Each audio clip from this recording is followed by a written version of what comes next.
Assalamualaikum warahmatullahi wabarakatuh. Halo teman-teman, halo anak-anak hebat. Bagaimana kabar kalian? Semoga kalian sehat walafiat. Jangan lupa ya, selalu ingat 3M, yaitu memakai masker, menjaga jarak, dan mencuci tangan. Baiklah, sudah cuci tangan apa belum? Kalau belum, ayo cuci. Kalau sudah, ayo kita let's go ke pembelajaran. Di tema 7 ini kalian sudah tidak asing lagi dengan nama-nama ini ya, Meli sampai Edo. Oke, teman-teman sudah siap belajar? Apakah teman-teman di rumah juga sudah siap? Kalau sudah siap untuk belajar, mari kita berdoa dahulu sebelum melakukan pembelajaran agar ilmu kita bermanfaat fid dini wad dunya wal akhirah. Berdoa mulai. Selesai. Nah, teman-teman, never stop to learning ya, jangan pernah berhenti untuk belajar. Dan jangan pernah putus asa dalam menggapai cita-cita. Oke, lanjut. Hari ini kita akan belajar tema 7, subtema 1 pembelajaran ke-6 ya, masih tentang perkembangan teknologi produksi pangan. Sebelum masuk ke pembelajaran, kita akan Pak Guru akan menjelaskan tujuan pembelajaran dulu. Ada 4 tujuan. Yang pertama, setelah membaca dan mengamati isi teks bacaan, anak-anak dapat mengidentifikasi manfaat dari teknologi pangan dengan tepat. Yang kedua, setelah menemukan kosakata tentang teknologi pangan, siswa dapat menggunakan kata-kata tersebut untuk melengkapi kalimat rumpang dengan tepat. Yang ketiga, setelah menganalisis gambar, anak-anak dapat membandingkan volume air dengan tepat. Dan yang keempat, melalui diskusi, anak-anak dapat mengonfirmasi pendapat mengenai hal baik dan hal yang tidak baik dari keberagaman individu dalam kehidupan sehari-hari dengan tepat. Di sini sudah ada gambar pembuatan tempe. Kalau kemarin kita belajar apa ya anak-anak? Iya, masih ingat ya, kita belajar tentang yogurt ya. Lalu apalagi ya, membandingkan volume air minum ya, botol air minum kita dengan air minum teman kita ya, yang ada yang besar ada yang kecil. Kemarin sudah bisa. Sekarang kita akan belajar proses membuat tempe.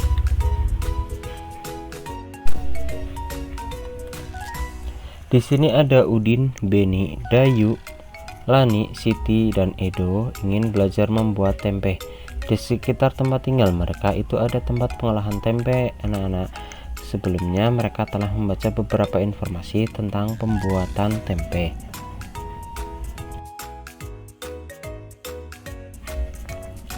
Nah, ini mereka bersama-sama ya. Ayo kita baca bersama cara membuat tempe. Cara membuat tempe. Kedelai merupakan hasil perkebunan yang memiliki banyak manfaat. Tempe adalah salah satu hasil teknologi pangan dari kedelai. Cara membuatnya cukup mudah. Kacang kedelai digunakan untuk membuat tempe. Selain itu, ditambahkan ragi tempe serta daun pisang.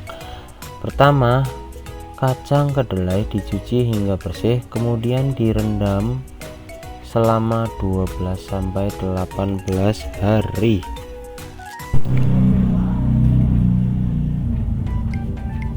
Nah, proses pembuatan selanjutnya, kacang kedelai dicuci hingga kulitnya terlepas. Lalu, kacang kedelai dikukus atau direbus hingga empuk.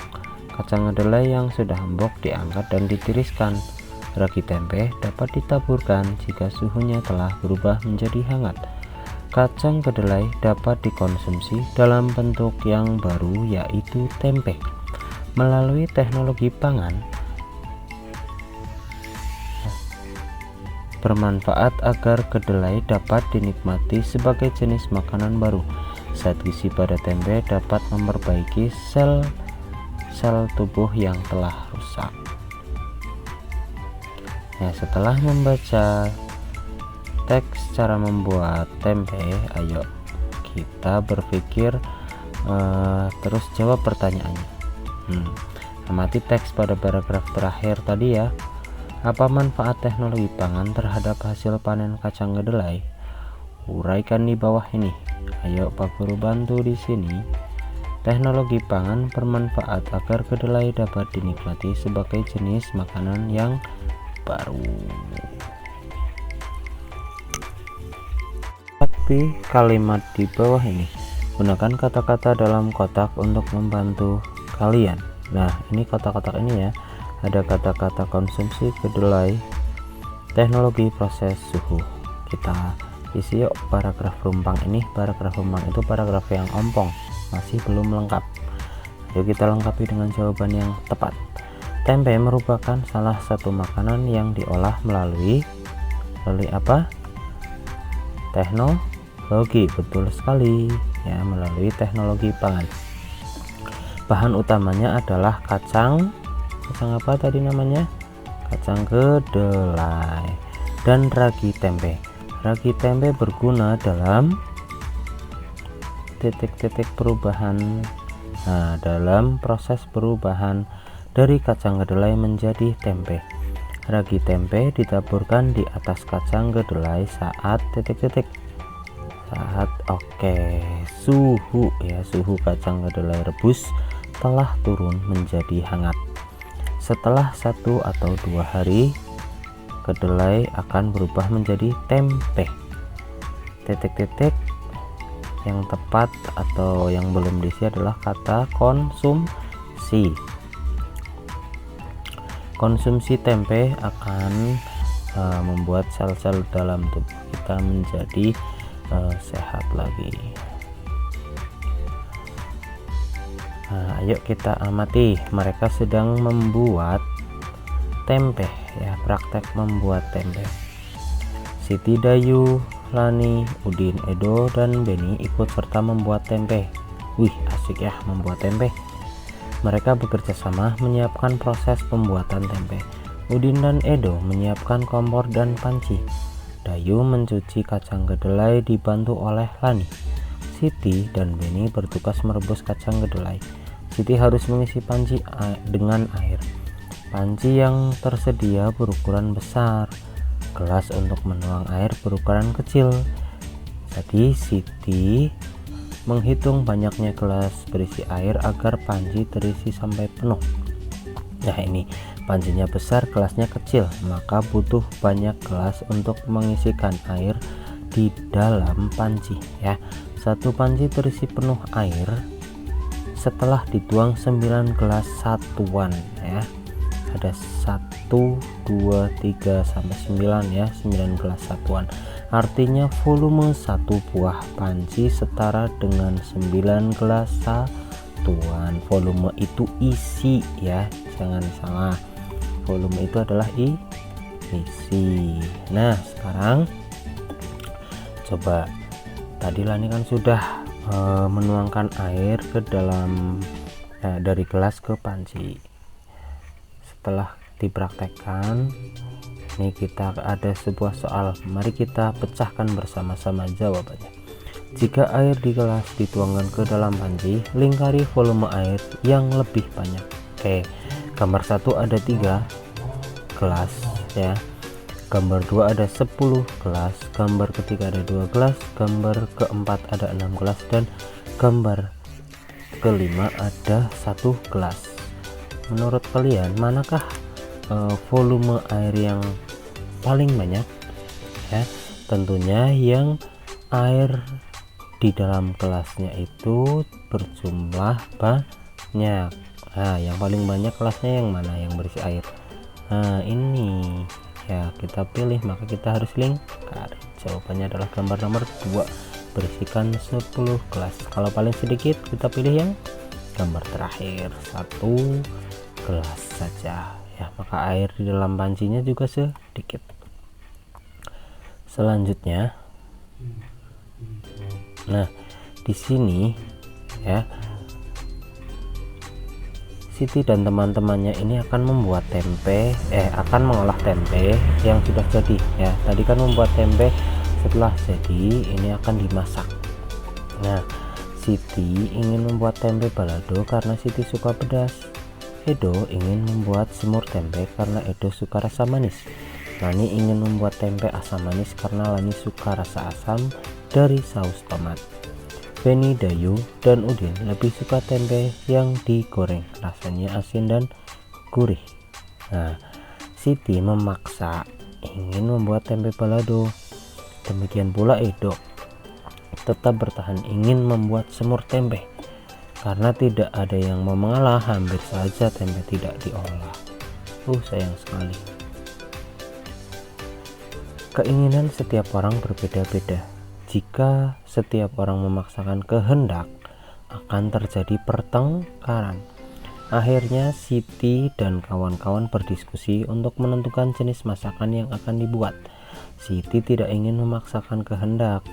Siti paham bahwa tidak semua orang suka pedas.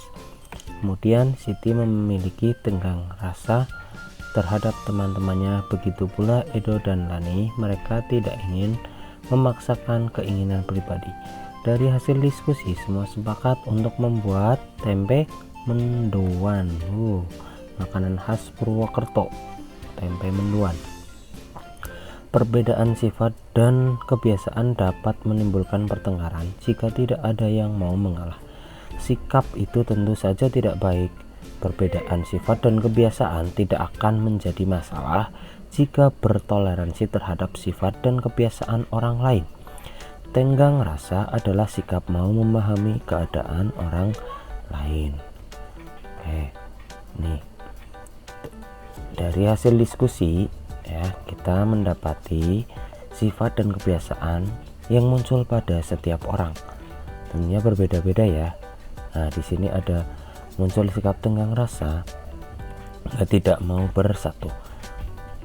Tugas kalian adalah menuliskan kembali sikap yang perlu ditiru dan dihindari jika terdapat perbedaan pada tabel berikut ya. Yang perlu ditiru sikap yang baik, yang dihindari sikap yang tidak baik.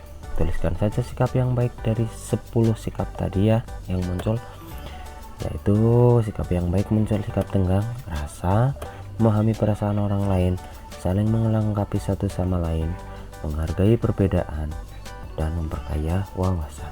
Yang perlu dihindari dari 10 sifat tadi adalah perang antar suku bangsa, jangan sampai ya.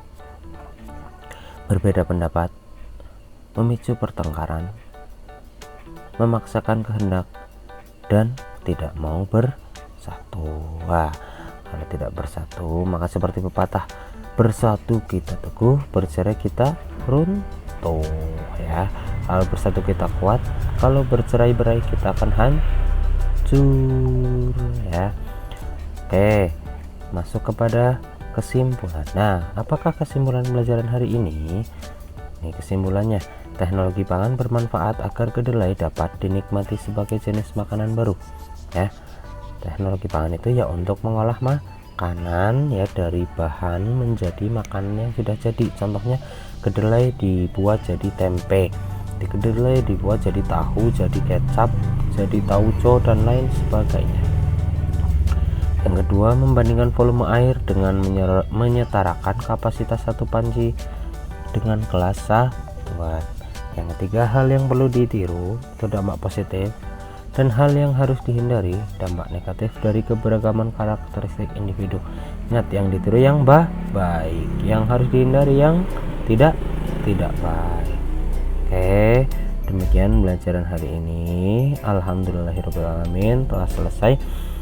Semoga bermanfaat bagi kita semua, fid dunya wa dunya wal akhirah. Allahumma amin. Kalau begitu Pak Guru undur diri dulu ya.